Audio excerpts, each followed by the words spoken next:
Hi, today I'm going to read you Lewis and Clark, A Prairie Dog for the President.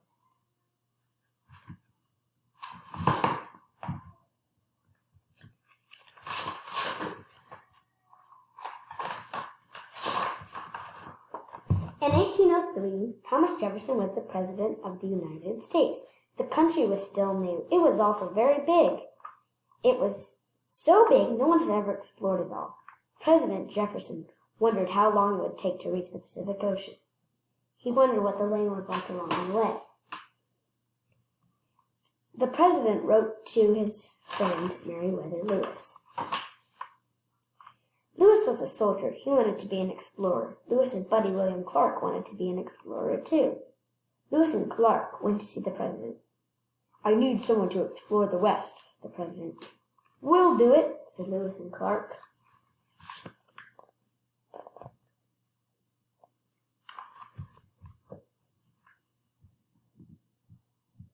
The president told Lewis and Clark to make maps and explore rivers. He told them to collect plants and draw wild animals. Most important, he told them to send presents.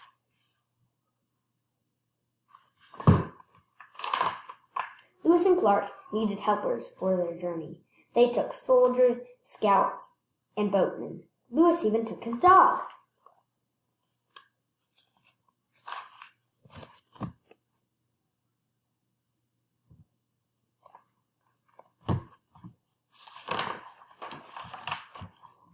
It was a long trip. One of the scouts brought his wife, Sacagawea. Sacagawea was a big help. She picked nuts and berries. She cooked meat and stew. She talked and traded with Indians. They met on the way.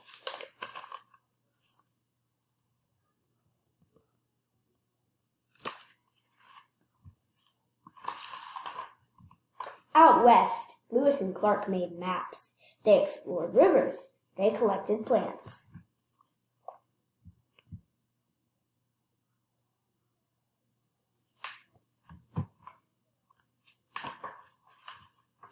They saw animals they had never seen before.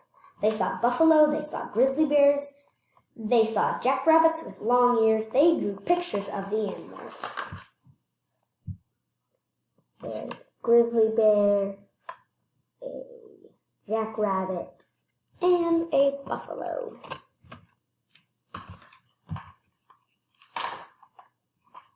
They tried to catch some of the animals to send to the president, but buffalo were too big. The grizzly bears were too dangerous. The jackrabbits were just too fast. The president will think we've forgotten him, they worried.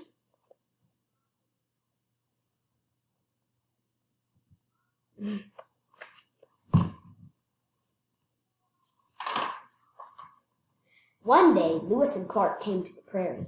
The ground was filled with holes. A little animal sat by each hole. "What are those?" asked Lewis. Just then, a hawk flew overhead. The little animals barked. Then they dived into their holes.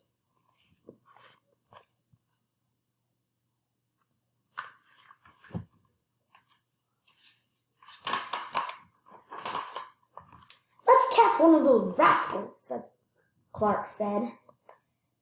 "They are small enough to send to the president." The soldiers took shovels and picks. They dug and dug, but the little animals were too fast.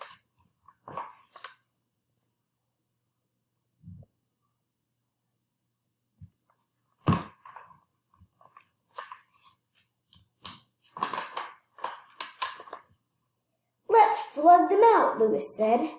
The men carried water from the river. Lewis poured the water into a hole. Clark said the soldiers waited beside the other hole. Clark and the soldiers waited beside the other holes. Look, the prairie dog is getting flooded out of his hole. Sam, getting flooded out.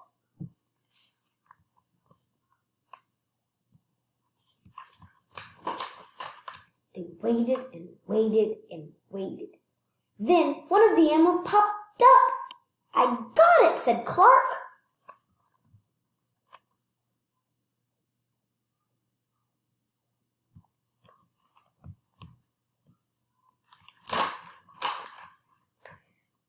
Clark put the animal in a cage. I wonder what it is, he said.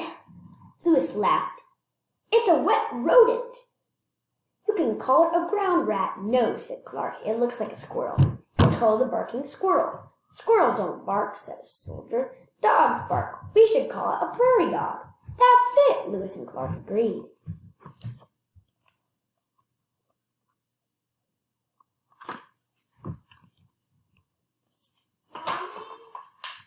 Lewis and Clark picked a scout to take the prairie dog to the president. Clark also gave a scout some birds to take. They were called magpies. Lewis gave the scout a letter for the president. He gave them plants that he had collected. The soldiers gave him buffalo skins and deer horns. Have a nice trip, said Lewis and Clark. Look at all that stuff on it. It's got the magpies, it's got the prairie dog, it's got the plants, and the deer horns. It's Lewis and Clark and his dog. So, if you don't know which one's who, that's his Lewis and this is Clark, and that's Lewis's dog.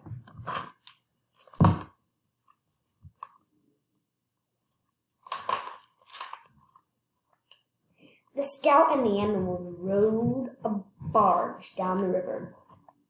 They boarded a big ship in New Orleans. There's a bunch of stuff on there too. The ship sailed around Florida. Then it sailed north to Baltimore, Maryland. Finally, the ship landed in Baltimore. So the ship sailed around Florida. Then it sailed to north to Baltimore and Maryland. Finally, the ship landed in Baltimore. The scout put the animals and the other presents into the back of a wagon. He paid the driver to take everything to President Jefferson in Washington, D.C.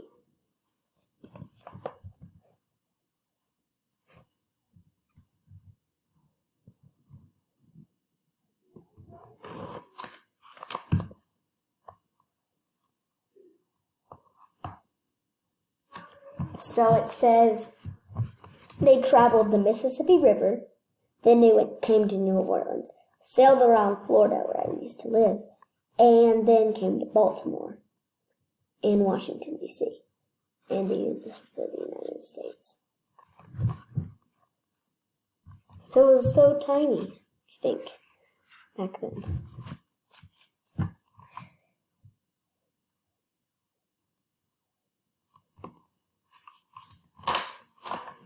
The president met the wagon at the White House. He picked up the prairie dog's cage. Is this a gopher? He asked.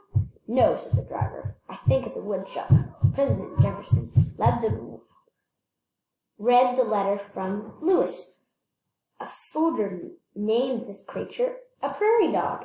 It lives in the western prairie and it barks like a dog.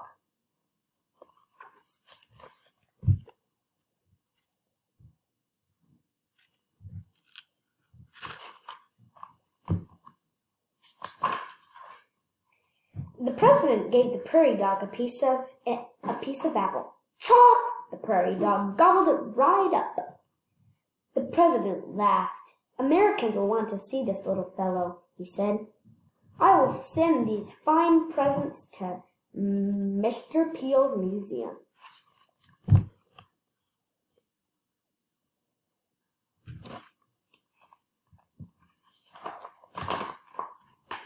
Mr. Peel's museum was in Philadelphia.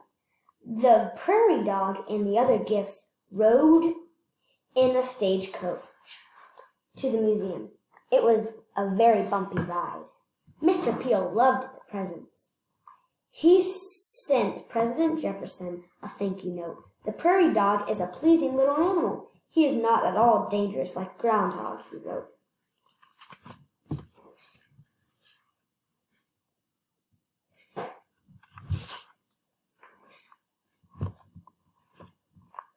Like the prairie dog just eating this little apple.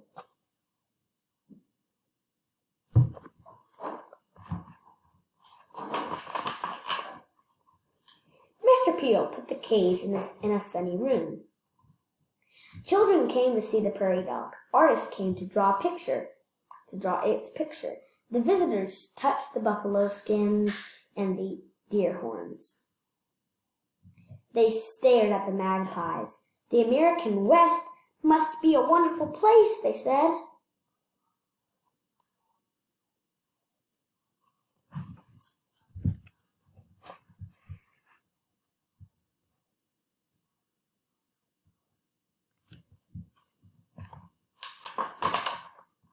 The West was wonderful. Lewis and Clark were gone for 2 years exploring it. In November of 1805, they finally reached the Pacific Ocean. They were heroes!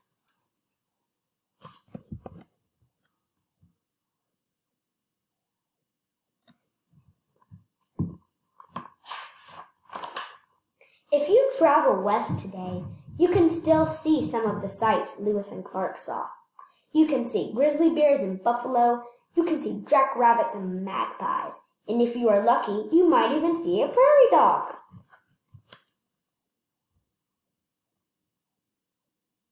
There's the family riding in the car. There's the buffalo, and there's the grizzly bear, and the magpies, jackrabbits, and the prairie dog. Or I should say, that's the prairie dog. Is the author's note. This is a true story, and Lewis and Clark were real explorers. Mr. Peel was also an artist.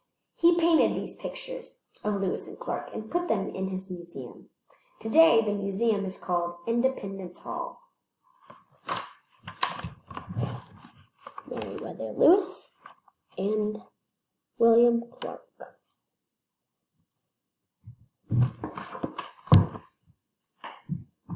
Thanks for listening. Level 3. Thanks for listening to Lewis and Clark. Bye-bye.